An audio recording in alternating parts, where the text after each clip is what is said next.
Hey you guys, it's Peter, and welcome to my channel, Peterisms, where I tell stories of my life and just little things that I have learned as I have grown into the person that I am today. And today I thought that I would read from the Melody Beatty books. I haven't even looked at them yet, so I have no idea what the meditations are about today. So let's dive right into them and see what they have to say. It's actually the beginning of my day, so this is appropriate that I would read the meditations for my very first video that I am making today to kind of set the pace for my day. This is typically what I do when I get up, is I read my meditations and things like that, which I've read some meditations personally for myself, but I haven't read these meditations today. So let's get right into these. Are you ready? Okay. The Language of Letting Go by Melody Beatty. Let's look and see what the meditation is for this today. It says March 22nd. Ooh, it's a long one. Okay. Letting go of being a victim. Oh, wow. Just talked about that the other day. Maybe that would be a good follow-up video. We'll see. And then from The Journey to the Heart, let's see, March 22nd. Don't be controlled by love. Don't be controlled by love or victimization. Let's talk about not being controlled by love. I think that might be a good one because I don't even really know what it's going to refer to. So let's get into this. Don't be controlled by love, March 22nd. Using love to control and manipulate is heartbreaking. It can break the heart of the person doing it. It can break the heart of the person it's being done to. So often, controlling through love is done almost unconsciously. It's a dance people do out of habit to get their needs met.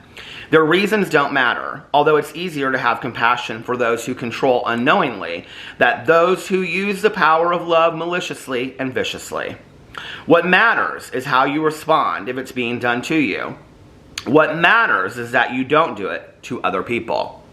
Open your heart and see the truth. Set yourself free. If someone is controlling you by using your love for them or your need to be loved, acknowledge it. If you are doing it to someone else, acknowledge that too. Once you see the truth, you can set yourself free. So much of what we need to do to free our hearts and souls is simply to acknowledge the truth. The rest will happen naturally. Love has no price. If it's only love if it's free. Wow. Interesting meditation.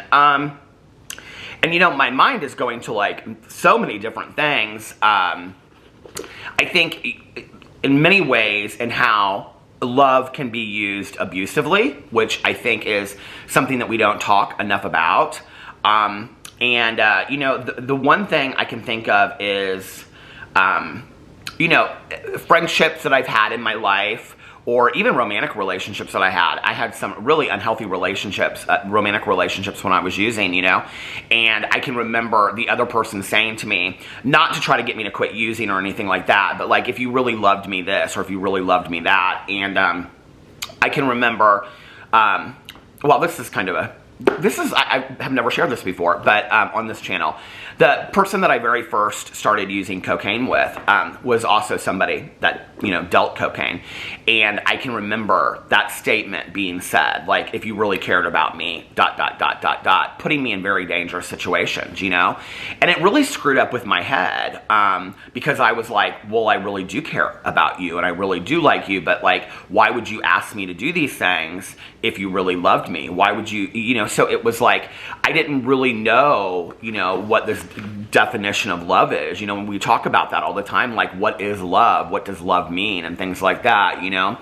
And then I remember seeing some talk show like years and years and years ago where it was talking about like love is not pain, like love does not hurt. And I can remember like going back to that that image of that unhealthy relationship where he would say really cruel things to me. This is one small example. And it's I know it might seem stupid to a lot of people, but to me it's not. We were going down an escalator in a department store, and this is like at the height of my using, right? And he used and all of his friends used, and we were like really in the depths of using so many different substances, like really serious substances. And I had, you know, no confidence, no self-worth, and I leaned on him for like everything. You know, I leaned on him for any kind of like confidence or self-worth or self-identification or self-concept or whatever.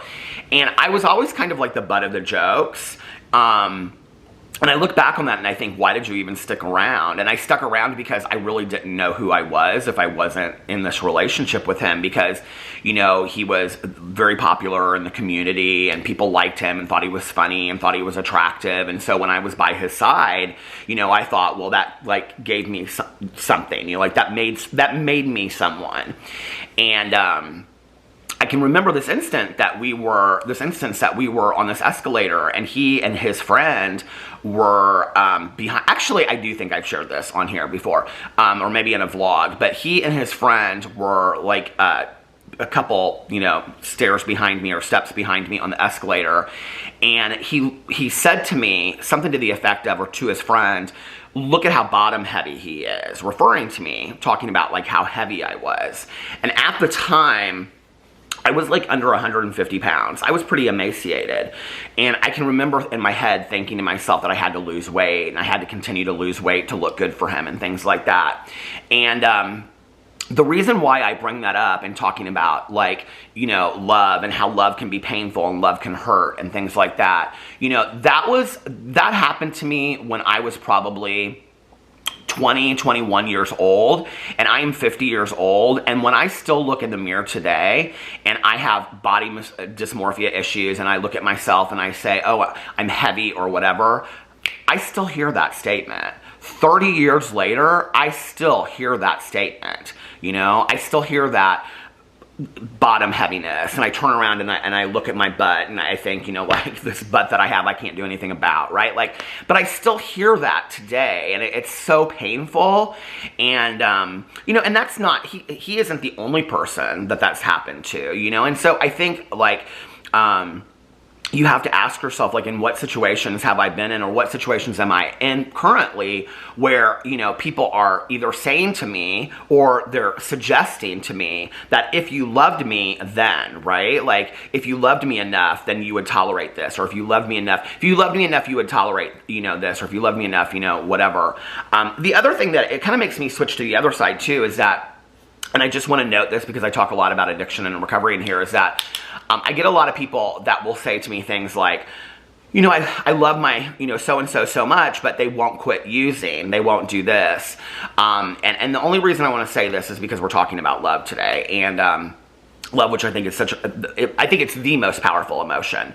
I think it can move mountains. I definitely think that love can move mountains. But the thing is that if love were enough, we wouldn't need treatment programs, 12-step programs, therapy, counseling. We wouldn't need any of that, you know? And I also think that if love were enough, people wouldn't need drugs and alcohol. And I think that that's something that we need to realize, you know? Is that we need to, like, constantly be improving on ourselves and working on ourselves. Love should never be abusive, love should never be hurtful, love should never be painful, and love should never ask us to do things of ourselves that we wouldn't normally do. And that is something that I've had to realize over time, you know? I've also had to realize that it is, you know, really, really important for me to love myself first and most before I can love somebody else. And I think, like, you know, it's kind of this cliched statement, but the reality is that if I don't love myself enough first, and a lot of people are like, well, how do I love myself? And if that's a video that you guys want me to do, like, I can do that video on getting to the point where you start loving yourself and you start looking at the parts of yourself that are good enough. And, you know, like, you know, it's like the guy on, I think it was Saturday Night Live or Mad TV back in the day, where he would look in the mirror. I can't remember what his name was, but he would say, I'm good enough, and you know, and all that kind of stuff. But it's true, you know, and it's like, you have to believe that stuff about yourself, you know? And I think for me, like, I can remember years ago, it was around, I don't know, my first 5 years sober, and a friend of mine had a child, you know, and I went over there, and it was like, you know, a month or two old, and I can remember seeing this infant and thinking to myself, you know, we're born into love. It's like there's nothing wrong with us when we're born, and like all of these things happen to us over time. People say things to us, and you know, we believe things about ourselves, and it's all of a sudden we wake up and we're 30 years old and we believe that we're not lovable anymore, you know, and that's just not the case. It's just not true, you know. There's still that child, you know, that is lovable that we have to find, you know, and I think that, like, when we look at that, you know, within ourselves, and we find that, you know, and that when we see that it's just being tarnished over time. It's almost kind of like, you know, like having like a silver cup or something that gets tarnished over time, and all you have to do is polish it up so that it gleams again. It's almost kind of like that you have to make it look good and look nice, and believe, you know, that it's going to be able to look, you know, like it did at the beginning again, you know, and that's kind of how it is. And of course, like the silver glasses or the silver cup is never going to look as good as it did when you first got it, right? Because it's always going to look a little bit worn, but it can look good, it can look great, it can even look sometimes better to other people because they might like it more worn, you know? I don't know, I'm coming up with this silly analogy, but I think, like, for me, like, until I really realized what it was like for me to love myself, I really, like, and really understand what that meant. And loving myself means that I set boundaries for myself. It means I don't allow toxicity into my life. It means I don't allow negativity in my life. It means that I only surround myself with people that are loyal, kind, compassionate, forgiving, and understanding in my life, so that we can have reciprocal relationships. Because I think to have love in my life, I have to have relationships that are give and take, you know? And that's what I want. And so when I love myself, I am willing to do all those things. And then I'm able to give that to somebody else as well. And those are healthy relationships that I have. So I think that's a really good meditation. And I think we will not go into the victimization again today, since we covered that a couple days ago. And yeah, let me know what you think about all of that in the comment section below. I love you guys, and I will see you tomorrow. Bye.